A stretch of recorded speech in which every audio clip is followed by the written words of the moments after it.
Hello সবাইকে, আজকে আমি রান্না করেছি কালো বাউল সামুদ্রিক মাছ ভিন্ন স্বাদের। তো চলুন রেসিপিটা দেখে নেওয়া যাক। প্রথম থেকে শেষ পর্যন্ত মনোযোগ সহকারে দেখবেন এবং ফলো করে দেবেন আরও এরকম ভিডিও দেখার জন্য। তো এটা কি মাছ আমি জিজ্ঞেস করেছিলাম, অনেকে বলতে পারোনি, তো আমি বলে দিচ্ছি এটা হচ্ছে সামুদ্রিক কালো বাউল বলে এটাকে, কালো বাউল মাছ। তো এটাকে আমি প্রথমে ভালো করে কেটে নিচ্ছি।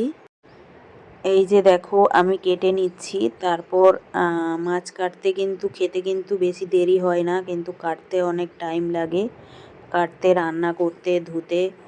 তো প্রথমে পরিষ্কার করে কেটে আমি ধুয়ে নেব, যাতে ওর আঁশটে গন্ধটা একদমই না থাকে।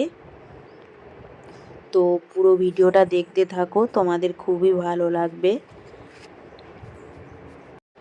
এই যে মাছটা আমার অলরেডি কাটা কমপ্লিট হয়ে গেছে। তো এবার চলো আমি ধুয়ে নিই। ধুয়ে তারপর আমি মাছে লবণ, হলুদ, লঙ্কার গুঁড়ো, সর্ষের তেল ভালো করে ম্যারিনেট করে নেব। তো এই মাছটা না একটু গন্ধ করে, তো সর্ষের তেল আর লঙ্কার গুঁড়ো দিয়ে দেবে। তারপর একটা পেস্ট বানাবো, হচ্ছে গিয়ে নারকেল আর কাঁচা লঙ্কা, পোস্ত, সর্ষে, তো এগুলো নিয়ে বেটে নিয়েছি। আর তারপর দেখো তেলের মধ্যে মাছগুলো একে একে দিয়ে দিচ্ছি, আমি হালকাভাবে ভেজে নিচ্ছি। তো এটা কিন্তু কাঁচাও করা যায়, কিন্তু এই মাছটা একটু গন্ধ আছে তাই ভেজে নিচ্ছি। ওই তেলের মধ্যে কাঁচা লঙ্কা দিয়ে আর মশলাটা দিয়ে একটুখানি নেড়ে নিলাম। আর সর্ষে বাটাটা আমি আলাদা করে রেখেছিলাম, তো সেটাও দিয়ে দিচ্ছি। এবার একটু জল দিয়ে দেব মশলাটা নাড়িয়ে চাড়িয়ে। তো এই যে দেখতে পাচ্ছ আমি জল দিয়ে দিলাম, জল দিয়ে ভালো করে নেড়ে চেড়ে নিচ্ছি। আর লবণ দিয়ে দিলাম, হলুদ দিয়ে দিলাম, লঙ্কার গুঁড়ো দিয়ে দিলাম।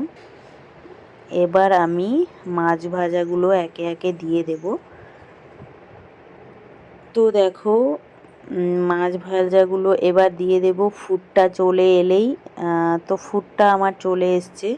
তারপর মাছ ভাজাগুলো একে একে দিয়ে দিলাম। তো আমার শ্বশুরমশাই কাঁচা বেশি পছন্দ করে না, তাই ভেজে দিয়েছি।